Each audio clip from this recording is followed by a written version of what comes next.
Okay, so did you send me a worksheet? No, I did not. I actually used another platform that is not very good because it doesn't save anything, but it's the similar concept. I'm going to go back to your worksheet moving forward, so I apologize. Okay.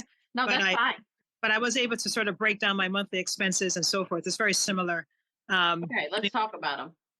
all right. So I'm a little. I'm also. I live in New York, but I have an investment property in Texas. So Texas is the hot state. It uh, must be. so and so I'm trying to use the equity in the condo that I bought. I bought that in 2021, like right after was it? Yeah, COVID. No, 2020, I think. Um, Okay. and it's currently worth about almost 50,000 from what I paid from it. Anyway, I had really bad credit. I worked really, really hard to work on my credit. When I bought the condo, I had to do the 8% because my credit score was like 500. But I just wanted to get into the system. Mm, Now it's 750, 760. I've worked really hard. I have a medical degree, so I had tremendous student loans, and I've just been trying to pay them off. And I make quote unquote good money, but I pay a lot in debt. You okay. know, student loan debt and the mortgage and everything like that. So Okay. that's like backdrop. So then I guess you can ask me what questions you want to ask me, and I'll. Okay. So what is your monthly income? The monthly income is about 24,000. Okay. And what is your cash flow after you paid out everything, including your food and gas and all that? Well, I estimated my monthly expenses to be about 16,000. Okay. So are you currently in any kind of line of credit? I'm actually applying with CMG for a line of credit. They're kind of going through my paperwork now. They mentioned that they need me to have about 17,000 in reserves, and I don't know what that means and why. Okay. So what is the balance of your mortgage? Oh, it was 130. I put down 20,000. I owed 110. It's about 107,000. Okay. 807.14 a month, and I have the HOA that I pay about 705, and I have taxes and insurance and yada yada. Is this in Texas, you said? In Houston, yes. Okay. Wow, you're in Houston too. Okay. Do you know the value of the home in Texas? Yeah, I just did a search. It's currently ranging between 158 to 188,000. That's the problem right there. So what Okay. happens is when they need a reserve, that means that your equity is, and in Texas, remember, you're dealing with a whole different system there. For some reason, Texas, Hawaii, and Alaska are all different with the way they do the HELOCs.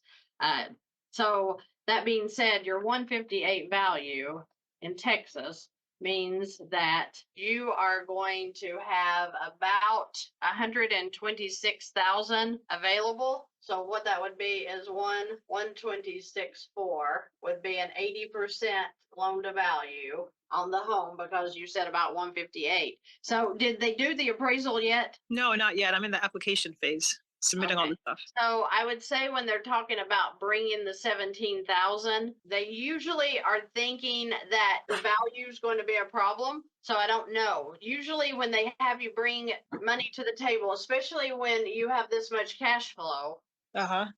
because you've got a lot of cash flow. If this is what your living expenses are every month, is this it? So you've got about 8,000 cash flow. Yeah. Okay, and this is after all of your food, gas, and all that. Yeah. I mean, give or take, I mean, maybe a little bit more or less, but yes. Okay, so what it looks like just by you saying 17,000 needs to be brought to the table, and you've got a 107 payoff, you have about a 158 value.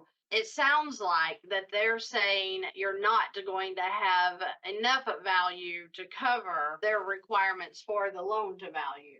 Let me say this in simple terms. Usually, when they ask you to bring money to the table, and now this is not Texas, so Texas may have a whole nother reason they're having you bring the money to the table. But usually they don't think the value of the home is going to be enough to give you the HELOC on top of your payoff value. Does that make sense? Yeah, I Okay. understand. Okay. It also can mean, and you're not in this situation, but if I have somebody that makes $5,000 a month and they are wanting to get a first lien HELOC that pays off their actual mortgage, sometimes they'll ask them to bring money to the table so that the amounts that they're going to be keeping on the HELOC in the bank's mind, they're going to have enough income to pay the payment every month. So they'll say, bring, $8,000 to the table. That's going to bring this amount down that they are actually going to have to finance. Okay. So if I That's were how to I save, thought. so if I were to save the 17,000, really cut back and stuff, then that could work. That could is what I'm thinking. Okay. So that's what that means. Okay.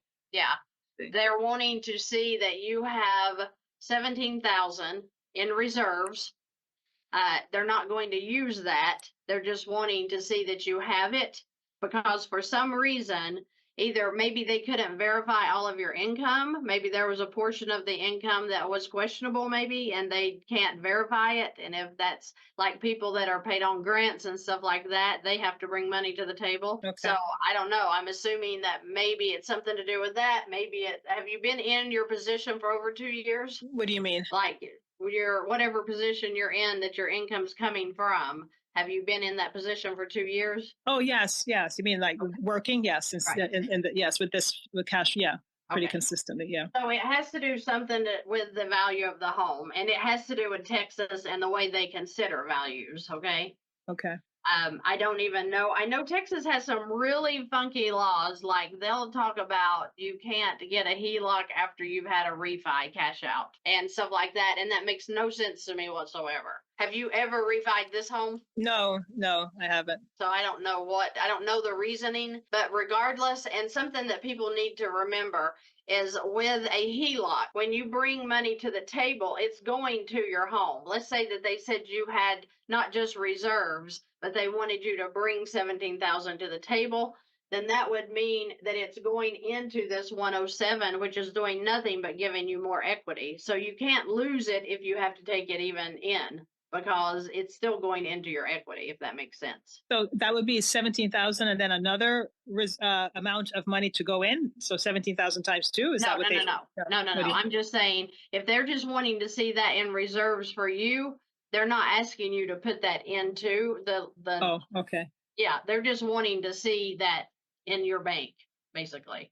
Okay. No, it's interesting that I did the numbers because I don't think I have that cash flow. I think that maybe I'm just not accounting for other expenses because everything goes in and everything goes out. I have been aggressively trying to chunk off my student loan debt, and I have been paying a lot of interest with my mortgage, but I just don't see that cash flow. You know, Right. I've just been, and it's just really past 2.5 years, maybe 3 years that my income has sort of increased to this level. Okay. Where, so maybe that's what it is, but I don't know. I don't either.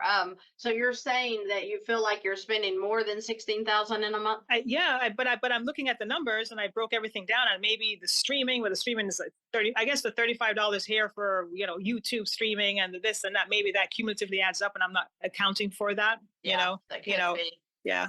I did make drastic changes to Uber. I do use Uber a lot for transportation in New York. And Yeah. so I did cut that back. So maybe, and I am actually seeing a little bit more money in my bank accounts that I divide up into different accounts, so Yeah, I think I could just be have to it. organize it. Yeah. Right. Organize it more. So if I made any suggestions, it would be that you would get the worksheet and really nail down where your money's going. Because once you can see where your money, that's why I opened up a new service this week for one of my team members to do, that they're going to help people go through their worksheet, to go through a budget and lay everything out and help people. Because a lot of people that come to me, they don't know if they filled the worksheet incorrectly, which to me it's Right. elementary, but to somebody else has never really done their finances, they just don't understand, how to fill out the worksheet. So I find that a lot too, and I'm very surprised about that. That kind of blindsided me because I didn't think about people never sitting down just to look at their numbers. So if you would take some time and literally take credit cards, the statements and your bank account and just see, make a list of where money is going. Right. So that okay, wow, I didn't realize I was spending that much on this, or wow, what's happening here, and why is, something's going somewhere, and you're just going to have to analyze that to figure it out. Well, I actually was spending a lot of money on business development. I realize that now because I set up a trust, for my family, and so there are legal fees associated with that. I have business because I get paid through my LLC, so I'm paying business fees. So I probably did not include that. But those aren't really monthly expenses. Those are just like chunks of money that I paid, and I'm done paying for that. So that could be where the savings, so to speak, Yeah, have gone. absolutely. Yeah. Yeah. So do you have, did I answer your questions about that or what? Do you have any Yeah, other? you did. Yeah, you did. But also, you mentioned something about because in all your videos, you say pay your credit cards off daily or weekly so that you can Yes. restructure the interest rate. But then you say you pay it off at the end of the month. So I'm a little confused. That was for, now he was talking about using a 0% credit card. Oh, I see. Yeah. Okay. So when I'm using 0%, which I have two or three out right now, I just make minimum payments on those. It Now, makes sense. Right. the only time that making payments, multiple payments throughout the month is very necessary is when you have a low credit score. If you have a low credit score, making two or three payments a week instead of one payment a month is going to cause some kind of boost to your credit score. If you have a balance on your credit cards and you know that you're not going to be able to pay it off on the due date, then you definitely would want to make multiple payments throughout the month because you are resetting the interest cycle every time you apply a payment onto that debt. So Right. there's a few reasons for using multiple. But with me and my situation, since I don't worry about the credit scores or the debt, I just charge my credit cards throughout the month and then make sure they're paid off on the due date. So I'm not paying any interest. Right. I have another question. If I, Okay. which thank you for clarification. So let's say I got the reserves and I met all the requirements with CMG and so forth. What would it look like for me to pay off all of my debt? Okay, So so let's just look at your 167,000, and then your student loan of 170,000. Let's just pretend that it's in a line of credit, okay? yes. So let's just pretend it's in a line of credit and you've given me your income, and let's say you have $337,000 in debt. So that's your home, your student loans, and the 60,000.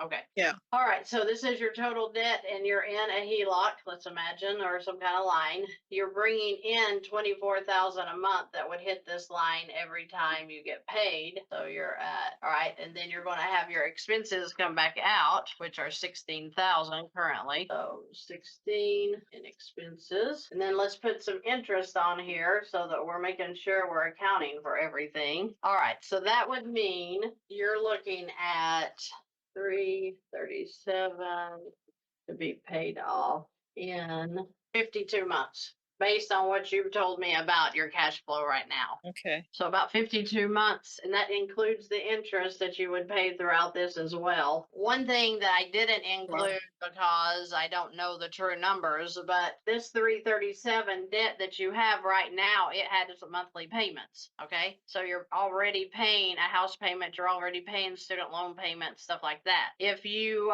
are able to throw those into the line, those payments become cash flow. That's not counted in here. So you're probably looking at less than 52 months, 4 years, maybe 3 years, depending on how much your payments are a month right now. Wow. I have a good. You're going to have to get organized. You're going to Yeah. have to know, do you have a bookkeeper? It's QuickBooks. Okay. You know what? I don't use, I hired a bookkeeper because QuickBooks was so freaking confusing to me. And I was like, I cannot do this. So I just hired a bookkeeper because I'm like, just do it because this is making no sense. So anyway, Okay. that being said, get really organized and where your money's going, Okay. then see what debt you can transfer into a line of credit, then see what cash flow you're going to gain when you pay off certain lines of credit, and see if you don't come up with at least, this lower amount, lower years that you're going to have to pay.